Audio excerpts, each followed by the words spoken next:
18 फरवरी 2022 रात 11:40 मॉस्को का एक सुरक्षित सरकारी भवन। बाहर तापमान 0 से कई डिग्री नीचे था, लेकिन उस कमरे के भीतर जो निर्णय लिए जा रहे थे वे आने वाले वर्षों में दुनिया के तापमान को बदलने वाले थे। एक लंबी मेज के दोनों सिरों पर बैठे थे व्लादिमीर पुतिन और उनके सबसे विश्वसनीय सुरक्षा अधिकारी, जिनकी आंखों में केवल गणना थी, भावना नहीं।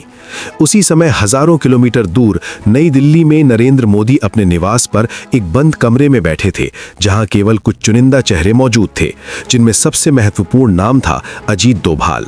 ये कोई सामान्य कूटनीतिक वार्ता नहीं थी, ये एक ऐसा खेल था जिसमें हर चाल छाया में चली जाती है और उसका असर केवल परिणामों में दिखता है। रूस और भारत के बीच की साझेदारी हमेशा से सार्वजनिक रूप से दोस्ती के रूप में दिखाई गई, लेकिन असली कहानी उन फाइलों में छिपी थी जो कभी किसी प्रेस कॉन्फ्रेंस तक नहीं पहुंची। जब पश्चिमी देश रूस को घेरने की तैयारी कर रहे थे, तब पुतिन को एक ऐसे सहयोगी की जरूरत थी जो न केवल आर्थिक बल्कि रणनीतिक रूप से भी उनके साथ खड़ा रह सके। दूसरी तरफ भारत के सामने अपनी सुरक्षा, ऊर्जा और वैश्विक संतुलन बनाए रखने की चुनौती थी। यही वो बिंदु था जहां से एक खामोश समझौते की शुरुआत हुई, जिसे किसी संधि पत्र पर नहीं लिखा गया, बल्कि केवल कुछ गिने चुने दिमागों में दर्ज किया गया। नई दिल्ली में उस रात अजीत डोभाल ने जो योजना प्रस्तुत की, वो केवल कूटनीति नहीं थी, बल्कि एक बहुस्तरीय रणनीति थी, जिसमें ऊर्जा आपूर्ति, रक्षा सहयोग और खुफिया समन्वय का ऐसा जाल बुना गया था जिसे समझ पाना किसी भी बाहरी शक्ति के लिए लगभग असंभव था। इस योजना के तहत भारत ने रूस से सस्ती दरों पर तेल खरीदना शुरू किया, लेकिन ये केवल एक आर्थिक सौदा नहीं था। इसके पीछे एक गहरी रणनीति थी, जिससे भारत अपने ऊर्जा संकट को नियंत्रित करते हुए पश्चिमी दबाव को भी संतुलित कर सके। ये एक ऐसा संतुलन था जिसमें हर कदम नाप तौल कर रखा गया था, क्योंकि एक छोटी सी चूक भारत को वैश्विक मंच पर अलग थलग कर सकती थी। इसी दौरान मॉस्को में पुतिन ने अपने सैन्य और खुफिया अधिकारियों के साथ एक समानांतर योजना पर काम शुरू किया। ये योजना केवल युद्ध की नहीं थी, बल्कि सूचनाओं के प्रवाह को नियंत्रित करने की भी थी।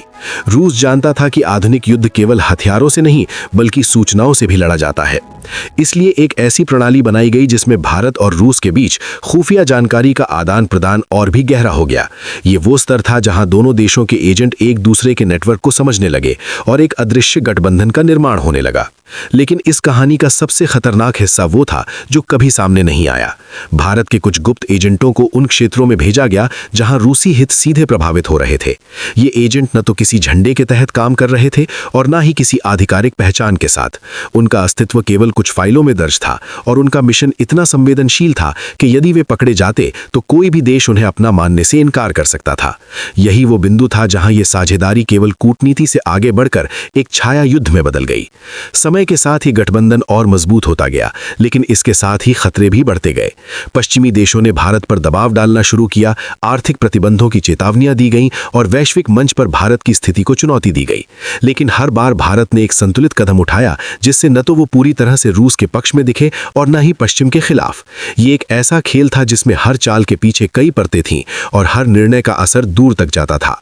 आखिरकार ये कहानी केवल दो देशों की साझेदारी की नहीं रही, बल्कि ये एक ऐसे युग की शुरुआत बन गई जहां पारंपरिक गठबंधन और दुश्मनी की रेखाएं धुंधली हो गईं। नरेंद्र मोदी, व्लादिमीर पुतिन और अजीत डोभाल जैसे नाम इस कहानी के केंद्र में थे, लेकिन असली खेल उन अनजान चेहरों ने खेला जो कभी सामने नहीं आए। ये एक ऐसी दुनिया थी जहां सच्चाई हमेशा परछाइयों में छिपी रहती है और जो दिखाई देता है वो केवल एक परत होती है उस गहरे रहस्य की, जिसे समझ पाना हर किसी के बस की बात नहीं।